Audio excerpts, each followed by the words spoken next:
Les habla su amigo Ignacio López Tarso, para recomendarles que vean ustedes el programa Reencuentro con México.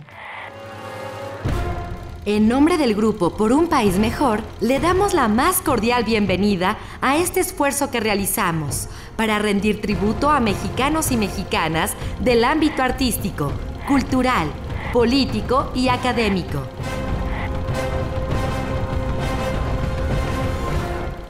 Pongámonos de pie. Visitamos a uno de los actores más importantes de nuestro país, un referente de la lengua hispanoamericana y una verdadera leyenda viviente de la actuación. Él es el señor Ignacio López Tarso. Ignacio López López, su verdadero nombre, nació en la Ciudad de México el 15 de enero de 1925. Con 94 años cumplidos y más de 70 años de trayectoria, rendimos tributo a uno de los mayores actores de habla hispana. Maestro, gracias por recibirnos. Encantado. ¿Qué han sido? Más de 7 décadas en los escenarios. Sí, qué bueno, ¿no? Ya es mucho tiempo, pero ha sido muy grato. Me ha ido muy bien en mi carrera de teatro. He podido hacer los grandes personajes del teatro universal. ¿Cómo cuáles? Muchísimos. Como Edipo Rey de Sófocles, los padres griegos, los abuelos griegos que son los amos y señores de la cultura occidental, ¿no? Los amos y señores del teatro. Y luego todos los clásicos españoles del siglo de oro, Lope de Vega, Calderón de la Barca, Vélez de Guevara, Fernando de Rojas, Guillén de Castro, y una cantidad enorme de grandes escritores del siglo de oro español, de ese maravilloso teatro en verso que ya no se hace. Ya nadie hace ese tipo de teatro y yo lo hice durante muchos años y me encantó hacer ese tipo de teatro. Reinar después de morir, La Celestina, Las Mocedades del Cid, El Alcalde de Zalamea, El Villano en su Rincón, una gran cantidad de obras del siglo de oro español.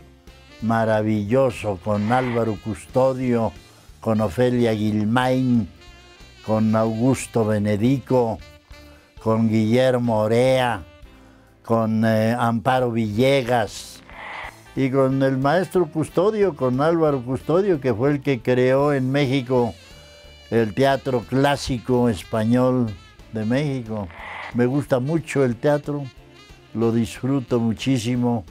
Lo gozo mucho desde los ensayos, la memorización, la investigación de los personajes, todo me divierte y me gusta mucho, mucho, mucho. Maestro, ¿cómo le hace usted para memorizar todos los papeles que presenta en el escenario? Sí, tengo buena memoria, tengo una memoria fotográfica que recuerdo muy bien dónde está, como la página, dónde está tal y tal palabra. Yo memorizo muy bien eso y eso me sirve de guía. Aprendo pronto y olvido pronto. ¿Cómo fue esa primera ocasión que pisó un escenario? La primera vez, yo creo que fue en el colegio. Estaba yo en una escuela en Temascalcingo, en el Estado de México. Y allí en la escuela el maestro dijo: yo quiero formar un grupo de teatro, ¿quién quiere pertenecer? Yo dije: yo, maestro. Y desde entonces él me escogió y le gustó mi trabajo y entonces ya era yo el estelar en la pequeña compañía de teatro de la escuela. Y en el pueblo de Temascalcingo había un teatro antiguo muy bonito y ahí hicimos para público del pueblo varias obras, que esta fue mi primer escenario en el que estuve ya de un teatro. Y tuve el gran gusto de que dentro de, hace algunos años, vino aquí a mi casa. Yo tengo muchos años de vivir aquí.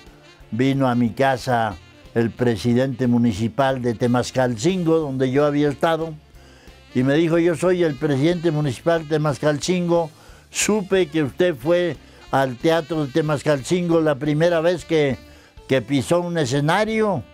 Pues sí, es cierto. Pues queremos que nos acompañe.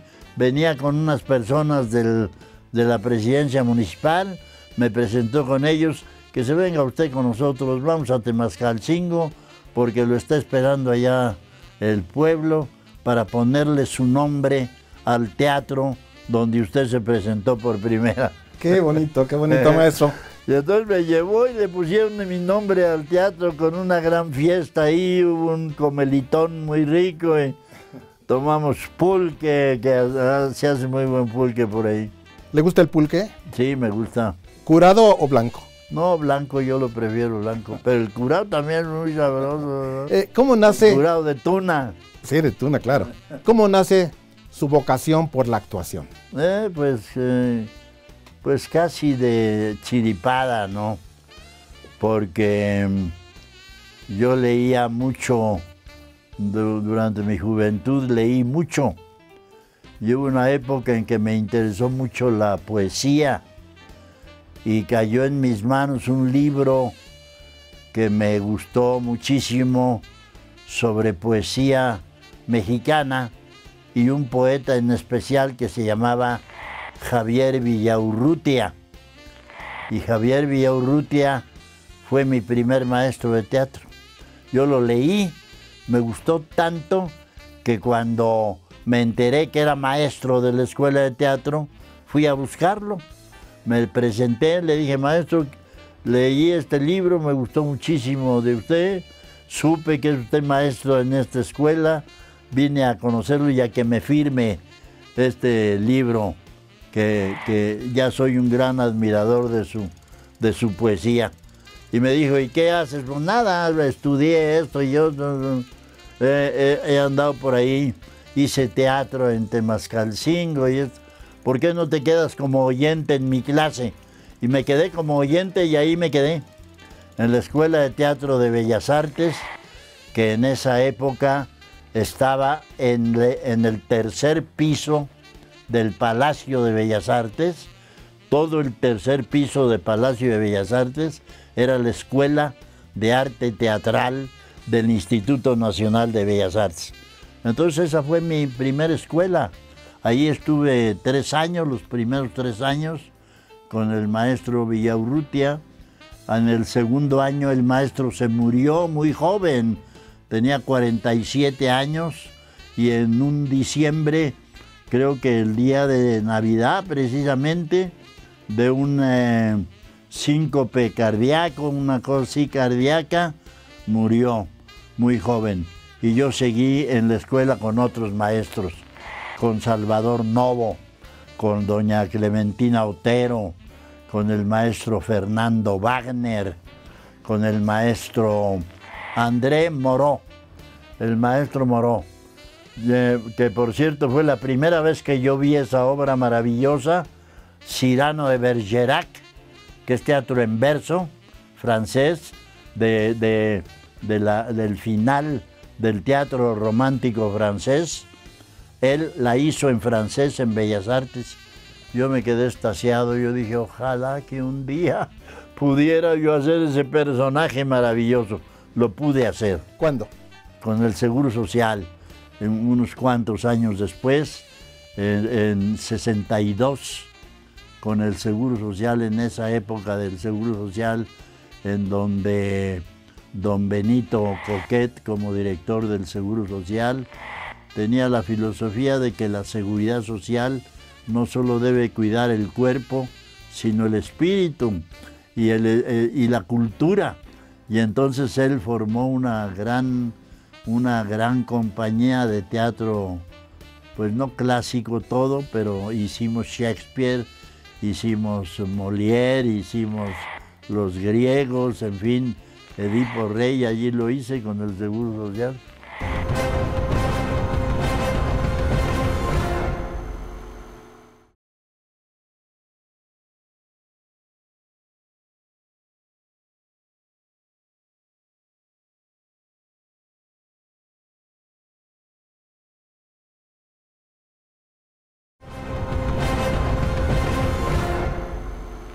Don Ignacio López Tarso ingresó al Seminario Menor de Temascalcingo, Estado de México, y posteriormente al Seminario Conciliar de la Ciudad de México. Ahí tuvo sus primeras experiencias como actor, al participar en varias obras que organizaba un grupo teatral para recaudar fondos para el seminario. Sin embargo, el joven Ignacio abandonó los estudios sacerdotales cuando se dio cuenta que no tenía vocación. Al terminar su servicio militar, le ofrecieron estudiar la carrera de las armas en el Colegio Militar, pero tampoco era lo suyo. ¿Cómo recuerda Ignacio López Tarso su propia niñez? Pues de muy niño tuve una aventura terrible en relación con mi padre, porque estábamos en Veracruz. Yo nací en México, Distrito Federal, nací en la villa de Guadalupe, muy cerca de la Basílica, y mi padre era militar entonces, y lo cambiaban con mucha frecuencia. Y entonces, muy niño, de meses, me llevaron a Veracruz, a vivir a Veracruz. Y en Veracruz, mi padre se topó con el problema de que el general con el cual él trabajaba, el general Escobar, se levantó en armas contra el gobierno establecido. Fue en el final de la revolución, en 1929, yo tenía 4 años. Yo nací el 15 de enero de 1925.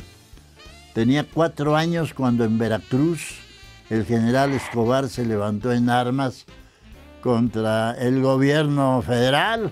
Los cercaron, los agarraron, los derrotaron, los agarraron presos y fusilaron a muchos ahí sin juicio ni nada. Párate, cabrón, y vámonos. Los fusilaban. Allí estuvo mi padre a punto de ser fusilado. Lo salvó un amigo ferrocarrilero que lo disfrazó lo pintó todo de negro, de carbón, y así se salvó mi padre y así llegó a la casa. Pero yo tenía 4 años y un día entra un tipo negro, todo pintado de negro, disfrazado con una ropa rara de ferrocarrilero, no sé cuánto, me agarra y empiezo yo a gritar: "No, cállate, soy papá, que tu papá no grita". Sustazo terrible. Tenía 4 años cuando mi padre regresó ya disfrazado. Tuvimos que salir de Veracruz inmediatamente, casi huyendo. Y de entonces cambió un poco la vida familiar, porque mi padre de militar pasó a ser empleado postal. Entró al correo, lo mandaron en Sonora, cerca de Hermosillo, ahí, un pueblo chico. Lo mandaron ahí como encargado de la oficina del correo en Navojoa, Sonora. Y ahí fuimos a dar. En Navojoa fue mi primer vuelo. El correo lo llevaba a Navojoa, un avioncito de una sola hélice y una sola ala. Avioncito chiquito, un ala y un motorcito. Cabían 2 o 3 gentes. Ahí llegaba el correo cada 2 o 3 días, cada tercer día, a Navojoa. Y entonces yo me hice amigo del piloto y un día me dio una vuelta y fue formidable. Yo entonces tenía 4 años en Veracruz. Ahí tenía 6, 7, empezaba la primaria. Y entonces fue mi primer vuelo en avión. Mi padre andaba huyendo, entonces le dieron ahí una chambita y ganaba muy poco.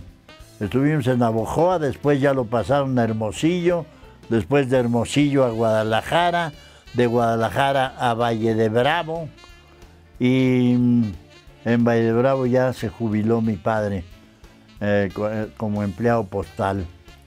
Y ya entonces yo entré a la escuela de Temascalcingo. Mi padre y mi madre vivían en Valle de Bravo con mis 2 hermanos y yo me fui interno a la escuela de Temascalcingo, donde ya le platiqué que fue mi primera incursión en el teatro, ¿no? ¿Es cierto, maestro, que usted en algún momento de su vida se fue de mojado a Estados Unidos? Sí, tenía, pues no sé, 18, 19 años. Después del servicio militar obligatorio, sí, tenía 19 o 20 años y había unos vecinos que me presumían mucho de las chamarras y la ropa que traían, unos sombreros tejanos muy elegantes, y me presumían mucho. Le digo, ¿de dónde tanto dinero? No, pues trabajamos en Estados Unidos, ahorita estamos de vacaciones aquí, vente con nosotros. ¿Quieres ganar dólares? Sí, vente con nosotros. Y digo, bueno, ¿y qué tengo que hacer? Vamos a Irapuato para que te hagan exámenes, ahí te hacen un contrato y te vienes con nosotros a California. Es muy fácil cortar naranjas. Es fácil y ganas mucho dinero. Bueno, pero me fui a Estados Unidos, a un pueblo que se llama Merced, en California, Merced. Y en Merced hay unos campos de uva, y unos campos de naranja, y unos campos de mucho frutal y todo eso. Y entonces en un campamento ahí feucho, ya no me gustó mucho porque era incómodo y mi cama no estaba a gusto.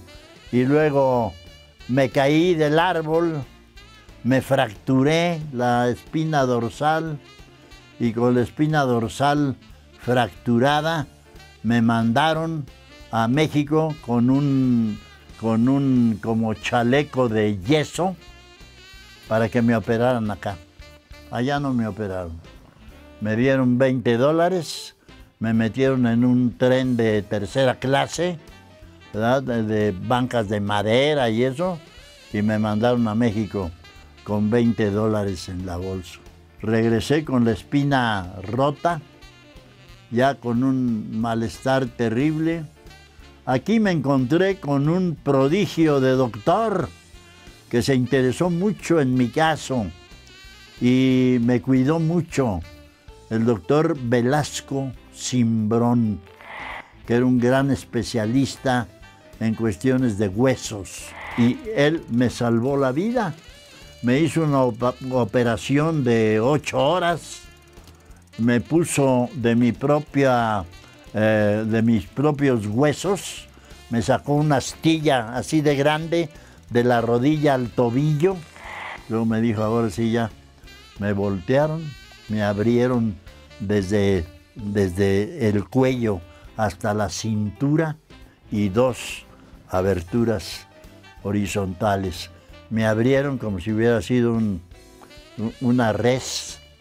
Me abrieron, me sacaron la espina dorsal y el doctor Velasco Cimbrón con mi propia astilla me formó un ferrocarrilito ahí, una guía, unos rieles con mi propia, y ahí puso la espina dorsal rota, me cerró y quedé como nuevo. Me dijo, vas a quedar mejor de como estabas. ¿Y hasta la fecha?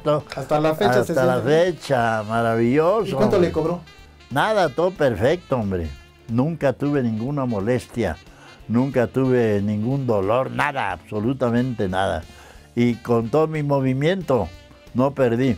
Me dijo, antes de la operación, me dijo el doctor, puedes quedar paralítico puedes quedar jorobado, te me puedes quedar en la operación, pero vamos a hacer todo lo posible para que quedes mejor de como estabas. Pues quedé mejor de como estaba. Vamos a unos mensajes y regresamos con usted. Estamos con el maestro Ignacio López Tarso, un pilar en el mundo de la actuación en México.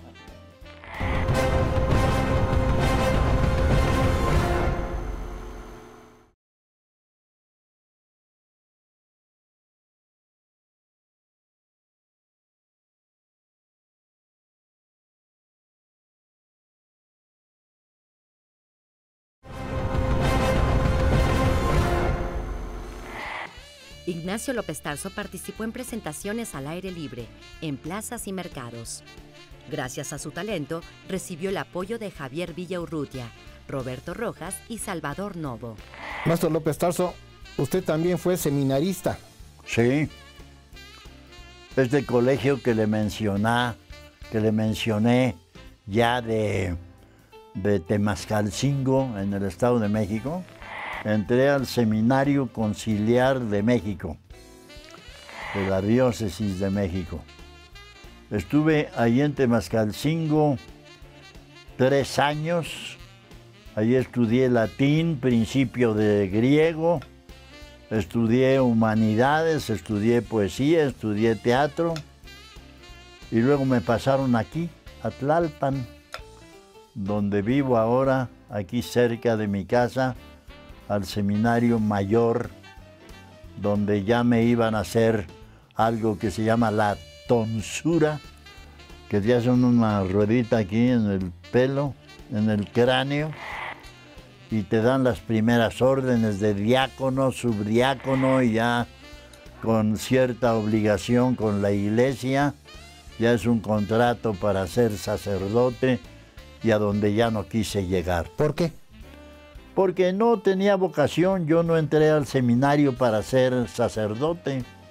Yo entré al seminario para poder seguir estudiando, porque allí en Valle de Bravo se acababa mi carrera, porque tendría yo que venir a Toluca, por lo menos a la universidad, o venir a México, que era más costoso, y en mi casa no había suficiente dinero para mandarme o para buscarme un lugar donde yo pudiera vivir, o en Toluca o en México, y entonces era muy complicado.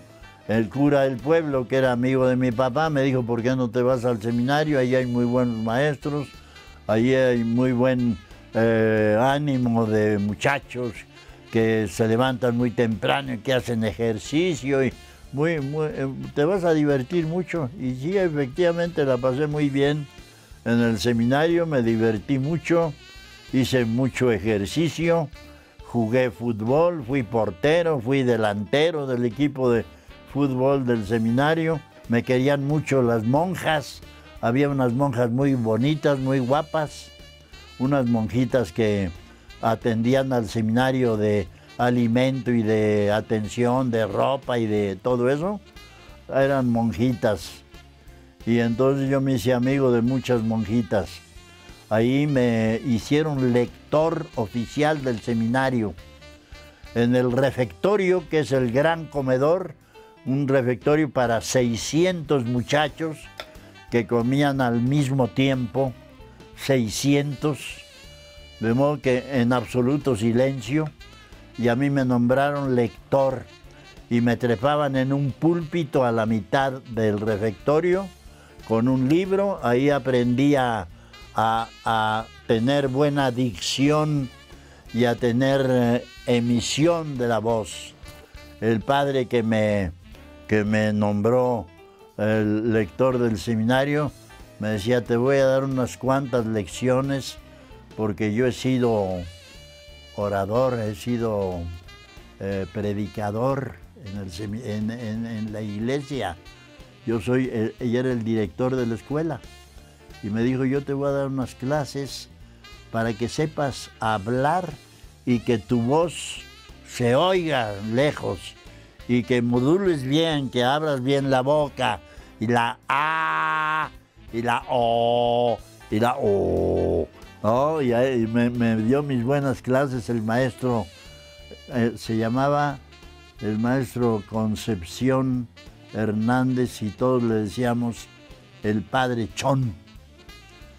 Pues el padre Chon, el rector del seminario en Temascalcingo, me dio mis clases de dicción y de emisión de la voz y de proyección.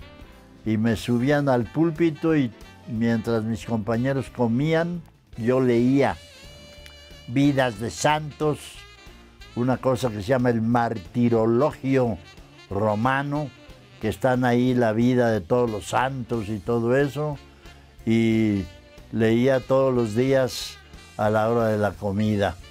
Me iba muy bien, porque luego salían todos los muchachos ya de la comida, me quedaba yo solo, y las monjitas me atendían a cuerpo de rey, me daban los mejores platos, los mejores postres, me repetían el plato más rico, y me daban los mejores bolillos, todo muy bien. Estaba yo muy bien atendido en el seminario y la pasé muy a gusto, muy contento. Sale del seminario y se dedica a la actuación. Pues fui de bracero después del seminario y fui al servicio militar obligatorio, que entonces estábamos en guerra y México ya había declarado la guerra a Hitler, ¿no? Y entonces era la amenaza de la guerra. Y entonces el servicio militar obligatorio no era como es ahora o como fue muchos años después, de marchar el sábado o el domingo y ya no. Entonces era un servicio militar de ir al cuartel y de vivir allá. Y esta historia continuará.